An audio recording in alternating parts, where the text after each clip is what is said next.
Hoy, en Desde la Sombra, el ritmo de cambio tecnológico aumenta mientras la tecnología se hace más pequeña e invasiva. Pero al acecho de esta visión alentadora de futuro existe una narración muchísimo más oscura.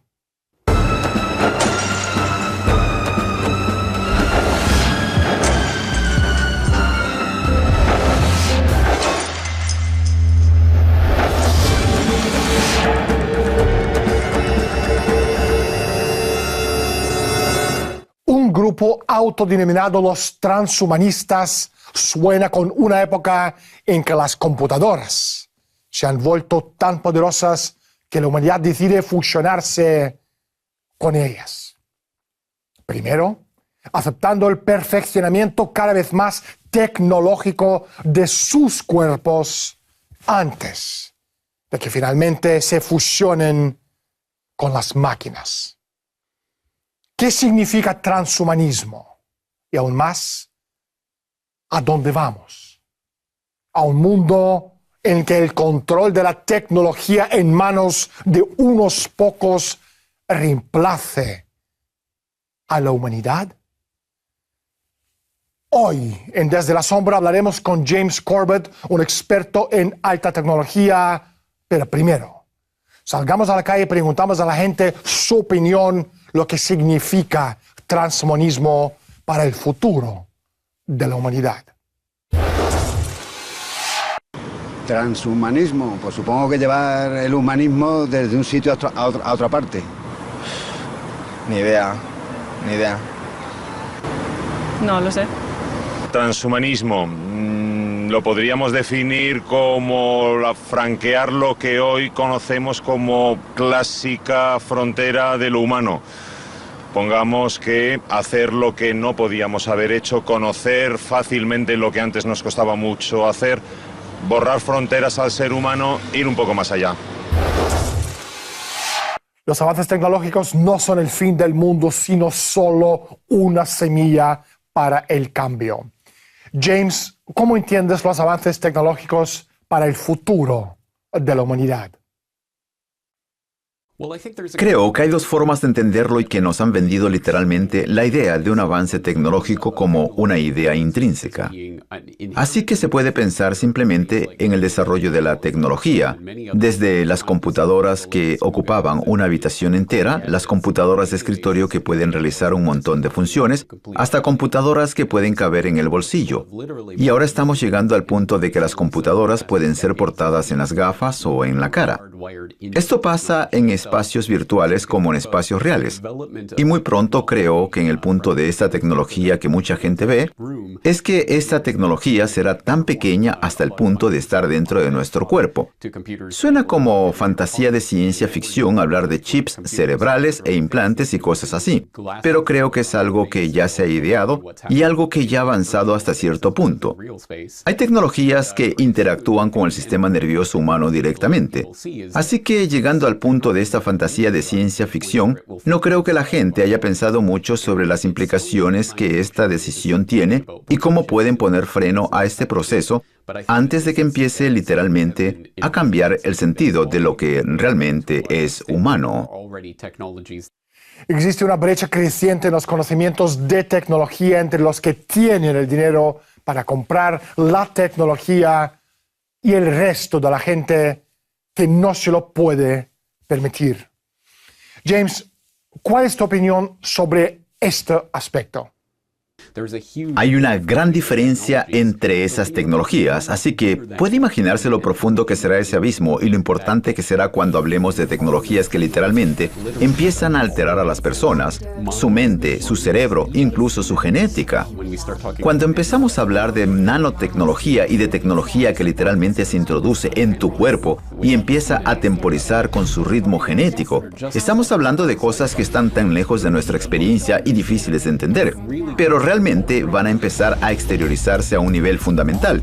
Y es obvio que esta tecnología solo estará disponible, al menos y en primer lugar, para los más ricos de la sociedad, para la gente que pueda permitírselo. Y la gente que pueda permitírselo tiene toda esa tecnología y la gente que no puede permitírselo no la tiene. Se convierte no solo en una diferencia de riqueza, una cierta nebulosa, sino una verdadera diferencia de riqueza que hace que la gente que tiene la tecnología se convierta en los mejores seres humanos, más rápidos, más inteligentes, más capaces, proporcionándoles más ventaja y una verdadera seguridad en la sociedad. El día 3 de diciembre del año 2001, una conferencia secreta tiene lugar en Arlington, Virginia, Estados Unidos. Se llama La Edad de la Transición. Sus temas principales: integrar a la humanidad con la naturaleza para salvar al mismísimo planeta Tierra de la mismísima humanidad.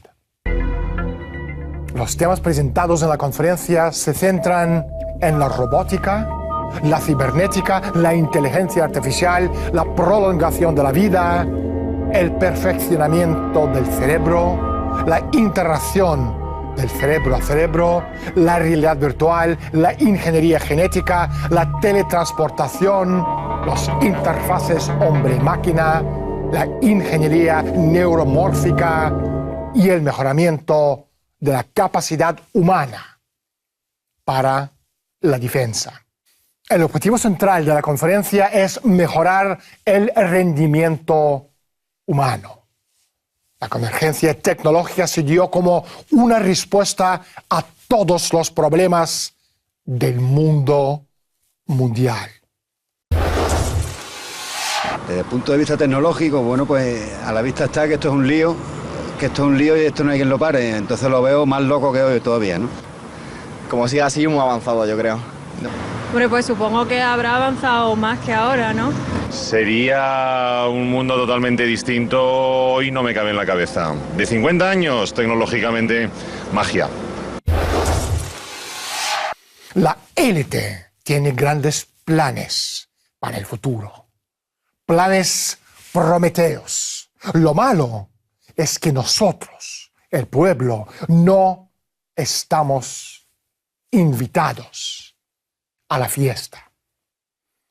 De acuerdo a la conferencia, en una generación los cuerpos hechos de nanorobots pueden tomar cualquier forma o lugar junto a los cuerpos holográficos.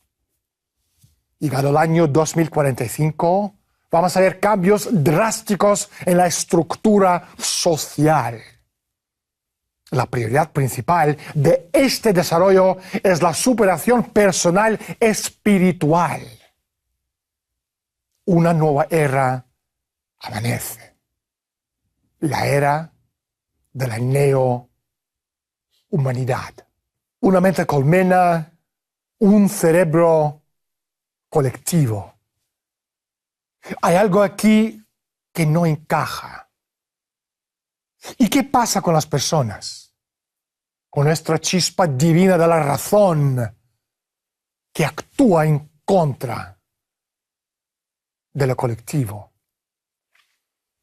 James, ¿tú qué opinas?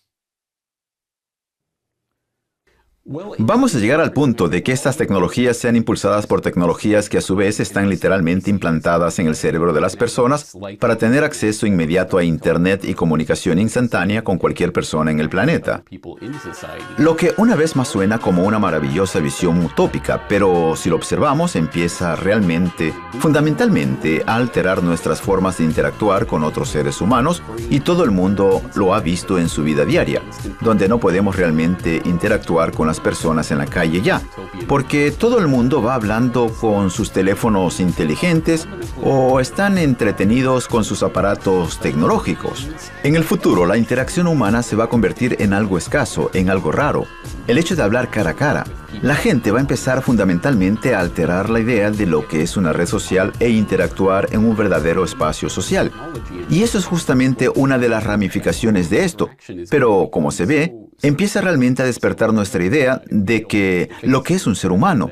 de lo que es un individuo, lo que es razonar por sí mismos, incluso de lo que es hacer cosas como aprender lenguas, cuando puedes descargar en tu aparato un autotraductor de la lengua en la que quieras comunicarte y no preocuparte por nada más. James, estás hablando de la definición clásica del transhumanismo. Mi pregunta es, ¿qué es transhumanismo y de dónde viene el concepto?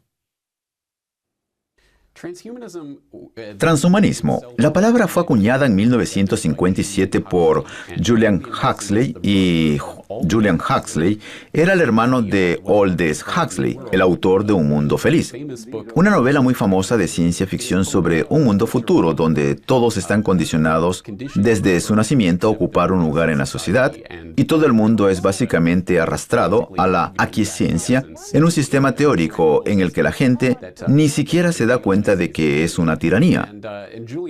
Los hermanos Huxley eran miembros de una familia que había estado envuelta en un sistema científico británico durante generaciones, y su abuelo era T.H. Huxley, más conocido como el Bulldog de Darwin.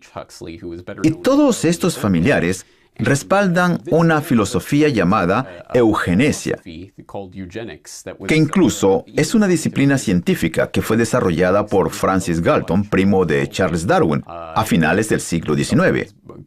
Y esta es la idea de que lo mejor que puede hacer la humanidad es favorecer a gente de buena crianza o educación para reproducirse entre ellos y que tengan como finalidad mejorar el acervo genético.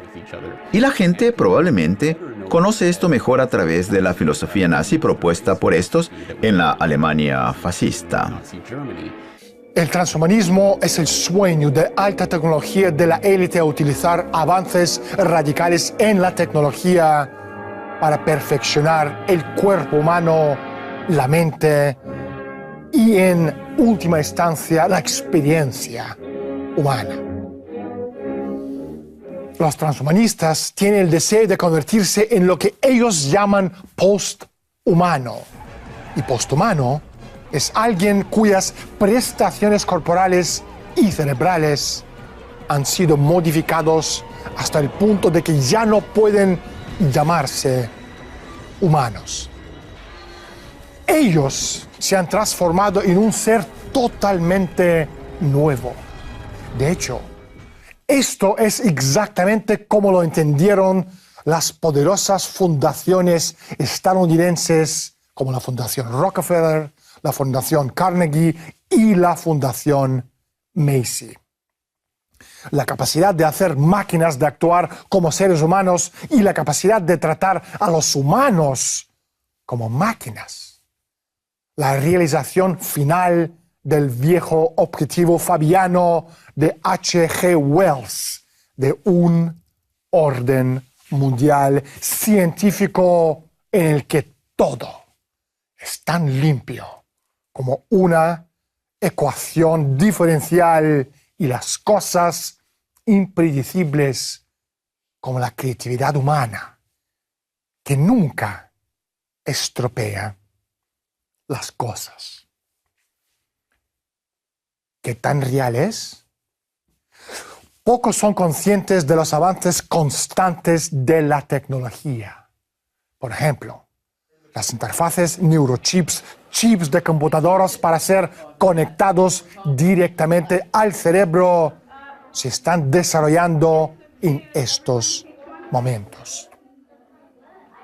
El objetivo final de un chip cerebral sería aumentar la inteligencia humana miles de veces y básicamente convirtiendo el cerebro humano en una supercomputadora. El estado emocional permanente es un concepto clave en el transhumanismo.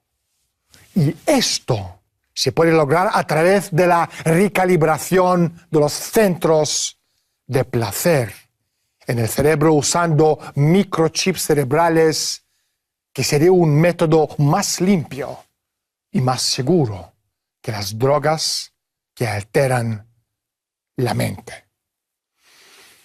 Este es un sueño de Huxley, de la dictadura científica sin lágrimas de nuestro siglo XXI. La sociedad ideal en el pensamiento de la élite. La perfecta raza de esclavos, científicamente diseñados para no rebelarse nunca, y la desaparición completa del ser humano. James, si filosofía que subyace a estos avances tecnológicos está basada en eugenesia, ¿cuál es su objetivo final? El objetivo final es realmente preparar y perpetuar un limitado grupo de línea de sangre, un pequeño grupo de personas a expensas del resto de la raza humana. Y otra vez, eso suena como una idea utópica a menos que leas los escritos de esas personas y puedas volver a los escritos originales de personas como Galton y otros de su círculo e incluso dar un salto en el tiempo hacia adelante para ver a personas como Charles Galton Darwin, nieto de Charles Darwin, y relacionado con Francis Galton, primo de Darwin. Es interesante saber que hay un montón de eugenésicos que están relacionados físicamente por la línea de sangre. Ellos trajeron esta idea de que hay realmente líneas sanguíneas para ser los reguladores de la humanidad. Y para entender realmente lo que significa y por qué esta gente cree esto, hay que comprender lo que vimos en el siglo XIX y específicamente con la eugenesia. Era el principio de un nuevo sistema. Y se encontró para reemplazar a las viejas formas de legitimación política, pero hace cientos de años o miles de años, la gente literalmente adoraba a sus emperadores y faraones como a dioses en la tierra. Y eso conllevó a la idea de que, por ejemplo, los reyes y las reinas tienen el derecho a gobernar por encima de las personas, por su autoridad divina. Y finalmente esta idea empezó a devaluarse y hacia el siglo XIX, la idea de una autoridad divina para el gobierno político empezó a perder credibilidad. ¿Y qué hizo esta gente para llegar a la legitimación científica mediante la cual merecieran algunas personas, por ley, gobernar por encima de otros? Y llegaron a esta idea de la eugenesia, en la que básicamente sus genes les convertían en los mejores gobernadores para la sociedad. Y están en la posición de autoridad de poder en la que están, porque ellos deben ser los mejores gobernadores. Así que era una filosofía de autolegitimidad y por supuesto gustó a la gente del siglo XIX el hecho de que los brillantes filósofos sacaran la eugenesia, que por su propia naturaleza gobernarían por encima de otros. Yendo más lejos, el fin de la eugenesia es a largo plazo.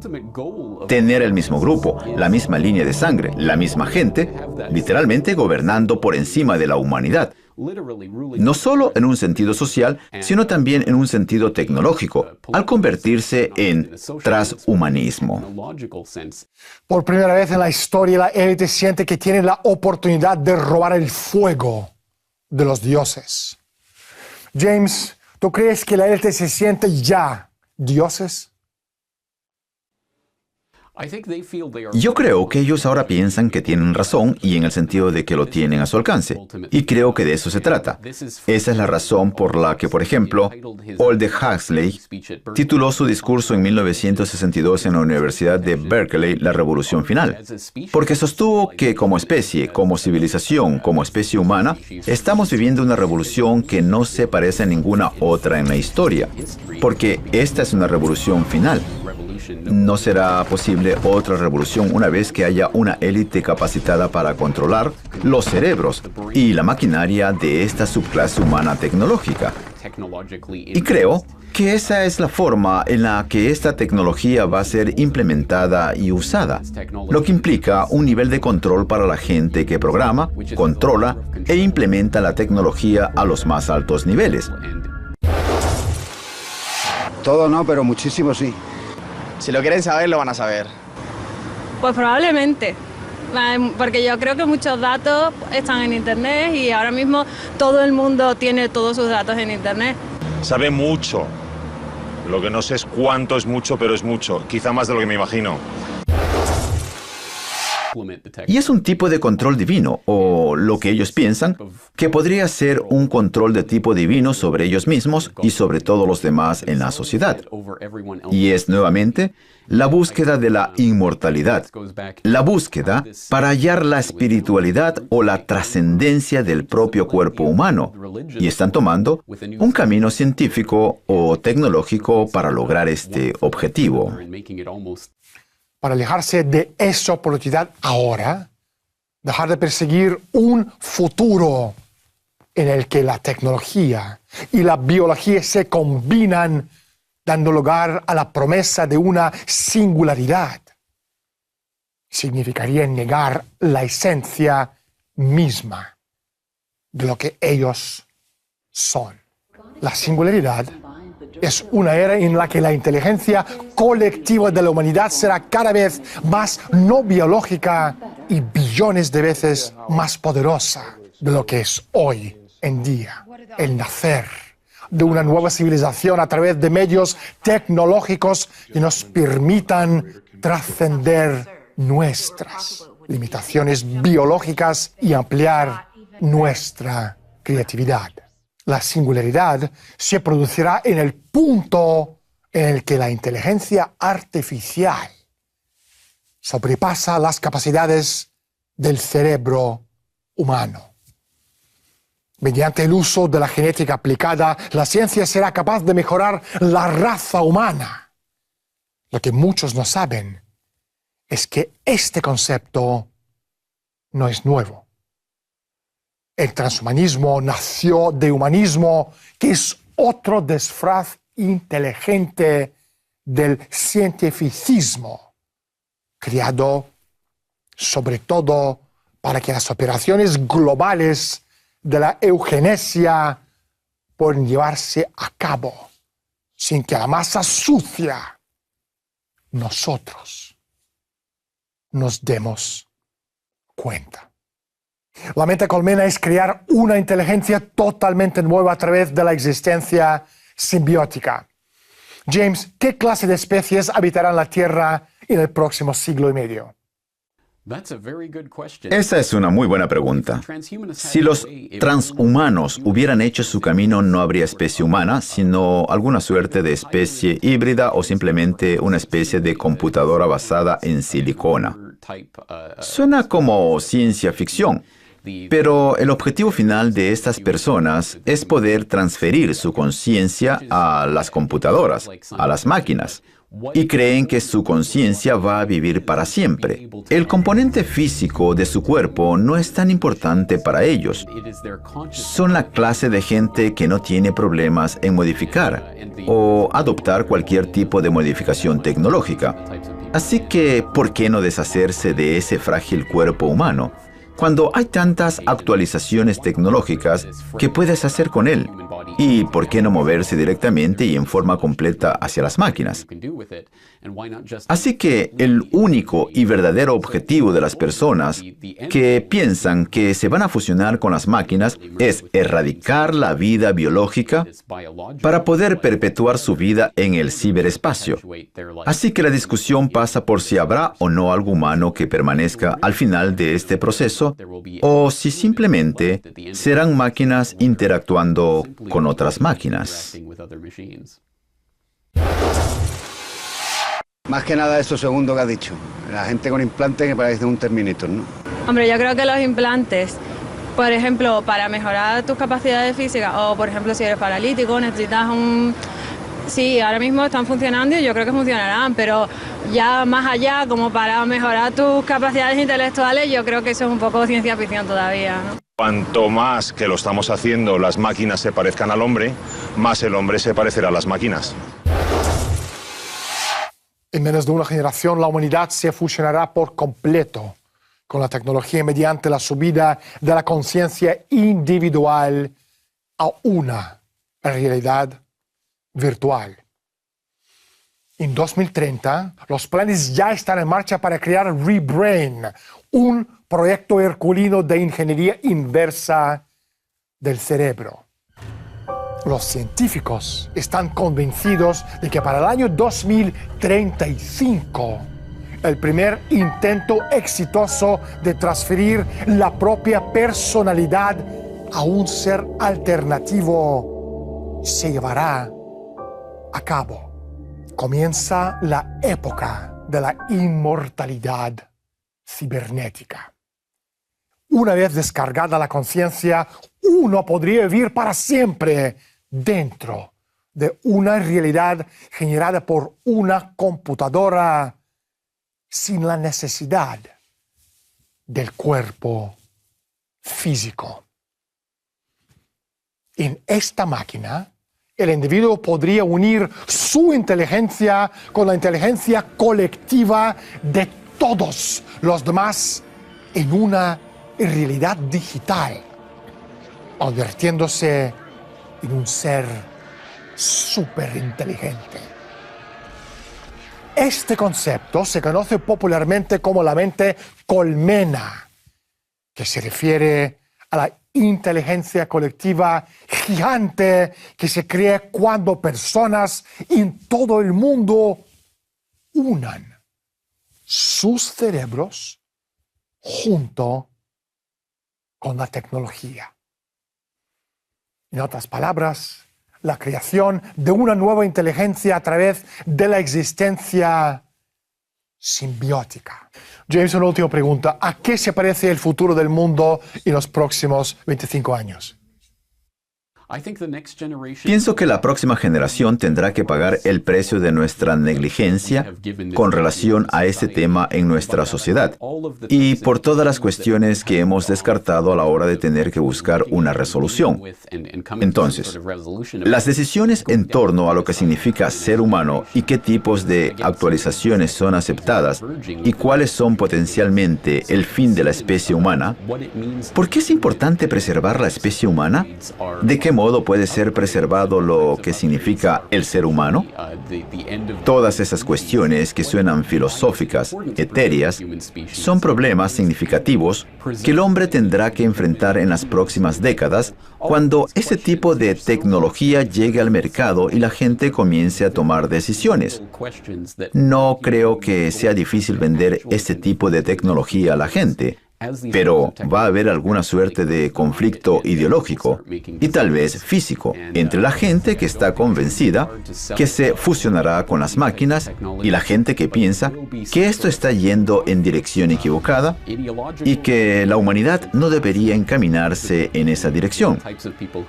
Este tipo de conflicto comenzará a emerger en la próxima generación y probablemente será resuelto de una u otra manera dentro de los próximos 50 años, según la evolución del cambio tecnológico que tenemos en la actualidad y el hecho de que estaremos en ese punto de singularidad en algún momento del siglo actual, del siglo XXI. James, no hay tiempo para más. Muchísimas gracias por estar con nosotros. Muchas gracias, Daniel.